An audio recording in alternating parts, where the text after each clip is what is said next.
What is up, people? Welcome back to FMall. It is me, your host Anwar, because who else would it be? I don't know.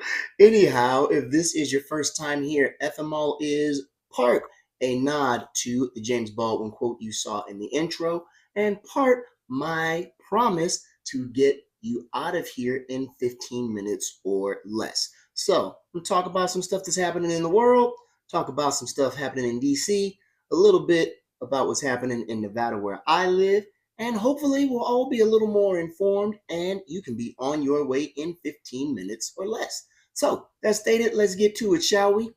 Um, WNBA season is in full swing. I am very excited about that. If you've been following me for a while, then you know that it is my first season as a season ticket holder. So, yeah, I've been feeling all the feels, y'all. It's been awesome. You already know who I'm rocking with. If you've been following, if you haven't, then I'm going to tell you. I was going to tell y'all anyway, but I'm rocking with the Las Vegas Aces. That is my team. I live in Las Vegas, so it makes sense anyway. But yeah, man, as far as I'm concerned, Aces in 5, baby. Uh, we did get off to a bit of a rough start. We were a very, very new looking team. We're still a new looking team. We've added some new pieces, let go of some pieces. We are still waiting on a couple players to come back. So there's that. But all in all, I think we're starting to find our stride. We did lose Asia for the second half of the game the other day. That had me a little scared. But it looks like she's going to be all right. And I like the way we continue to play even without her. So it looks like we're capable of fighting and being in the games even when she needs some rest, which she's going to, especially if we're going to make a playoff run. So, yeah, like I said, Aces in 5, baby. I'm probably gonna say it again while we're here.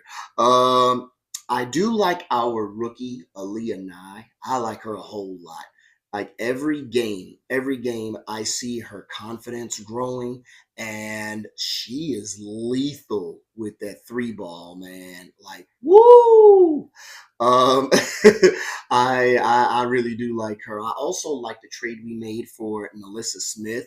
So far, that has been paying off. Having a big that can score alongside Asia Wilson is a big deal because now teams have to think twice before they try to double or triple or quadruple team Asia down there, which is what most teams have been doing when they face us this season. Um, Shit, last year too. But that stated, like I said, Aces in 5. Told y'all I was gonna say it again. Um, One of the cool things about being a season ticket holder is I also have WNBA League Pass. And so I get to watch not only the away games for the Aces, but I get to watch other teams. And you get to see how good a lot of these other players really are. Like Angel Reese is a rebounding machine and she is fucking hilarious. Like people like to talk shit about her and a lot of people really need to shut the fuck up if I'm being all the way real. Cause man, listen. Um Everyone says, "Oh, it's because she's getting rebounds off of her own missed shots." If you took away every rebound she got from her own missed shot, she'd still be leading the league in rebounds. And most of her rebounds are defensive rebounds anyway. So, fuck are you talking about? And so somebody called her rebounds me bounds, like trying to throw shade, right? Angel Reese took it and trademarked it. And now she's selling merch that says me bounds. And I just found out she's on the cover of 2K26. So y'all say what the fuck y'all want. She's out here winning. Um, I also found out they are adding 3 more teams over the next 5 years. Now that's in addition to Portland and Toronto next season. But over the next 5 years, they're adding 3 more teams. And one of those teams is going to Cleveland. And I'm super excited about that. Shit, I might get my mom season tickets so she can see the Aces when they're in town. Maybe she can go with my brother. No, my brother probably ain't going. That's a totally different story for a different time. Maybe y'all will get to meet him as a guest one day because I'm a masochist. Um, with that stated, I could talk about WNBA basketball all day, but I know we got to talk about some serious stuff. So let's pivot just a little bit. Before we get to the real nitty gritty stuff, Superman, y'all. James Gunn said Superman is an immigrant and MAGA crashed the fuck out. Y'all, Superman is not only not from America, he's not even from this planet. He's as alien as it gets. He's as immigrant as it gets. Clive Barker, the director, once said, Superman is, after all, an alien life form. He's simply the acceptable face of invading realities. And that was at least a decade ago. So why the fuck are y'all crashing out because a guy said that Superman's an immigrant? That's a factual statement. Like, do you really have nothing else to do? Sitting in your mama's basement in your underwear? Drinking stale big gulps in front of your computer?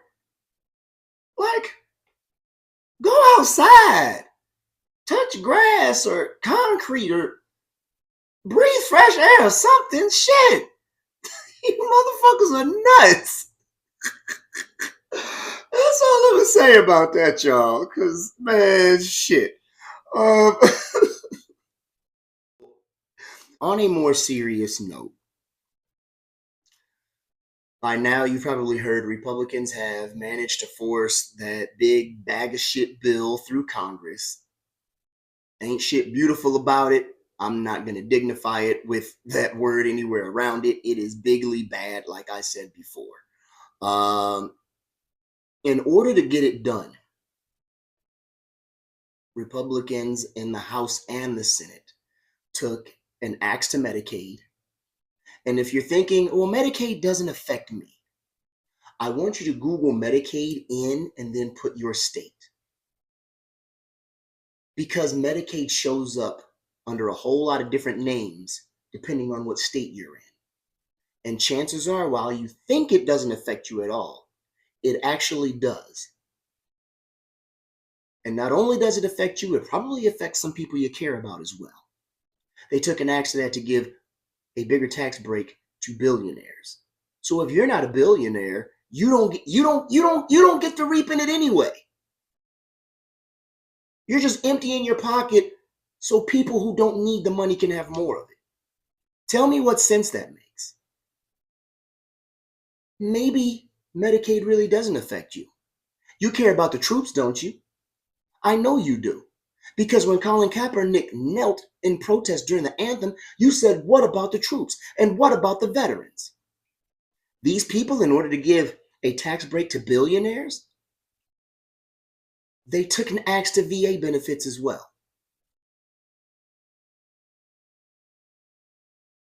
Are you mad yet? Or were you bullshitting all along?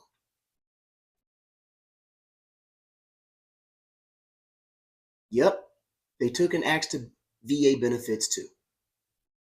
And in case that wasn't enough, they also decided to hack SNAP benefits as well. So hungry families, shame on them. Let them starve. So that more money could be given again to people who don't even need it. And the crazy thing about this is people voted for it knowing it was going to happen. And you're watching a whole lot of people now say, oh, I didn't vote for this, but yes, you did. Yes, you did. A lot of people knew that this was going to be awful for a lot more people. They just didn't think it was going to affect them. And then, even more diabolically than that, some people knew that this was going to affect them.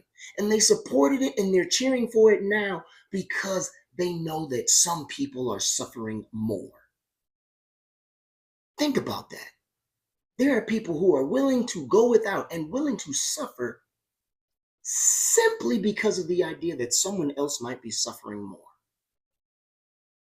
That's fucking nuts.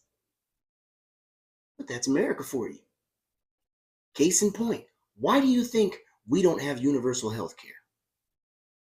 And why do you think that we stand behind that when every other high-income country on the planet not only has universal health care, but they surpass us in life expectancy? So why do we still not have it? Short answer, they didn't want to give it to Black Americans. The end. And it was the same way back when, with the GI Bill for Black military veterans. Don't believe me? There's an article. You'll see it right here. It's also going to be in the description. Check it out when you get a chance. That stated, if you live in a Republican district, call your rep or your senator and ask them.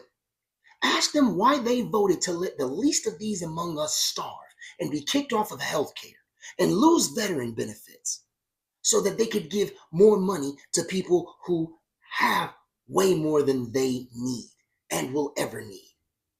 Ask them why. And remember this, because as far as the House of Representatives, every member of the House is up for re-election in 2026. So as we head there, I want you to remember who sold you out. So-called Christian supporting this shit, y'all need to take a hard look at 2 Samuel 12:1-7. I'm not going to quote it here because I ain't got time to preach. But take a look at it. Let's pivot to what's happening here in Nevada. Here in Nevada, legislative session is over. And over the last few weeks, we've had a few different press conferences and events around the bills that were vetoed by Governor Lombardo, aka Jackass Joe. Healthcare, housing, other services, we know they're going to become more difficult to access. And as that happens, again, let's not forget who sold you out. Your governor sold you out. He said to hell with you, and he sided with the slumlords when it came to tenant protections. He sided with corporations. And he can't shovel the slop from the Trump trough down his gob fast enough. He's up for re-election in 2026 as well. Remember that. Remember, he sold you out too. That's yours, motherfucking punk ass friend. So before I get out of here, I want to remind you, as always, follow my people at Nevada Megaphone. Because not only will they be showing you more about that ugly ass bill and how it affects you, but here in Nevada, as we get ready to select another governor, they'll keep you informed and plugged in regards to who's on your side versus who's not. So again, follow my folks at Nevada Megaphone. Until next time, remember, drink your water, brush your tongue, watch your motherfucking mouth. I'm Anwar. See y'all next time.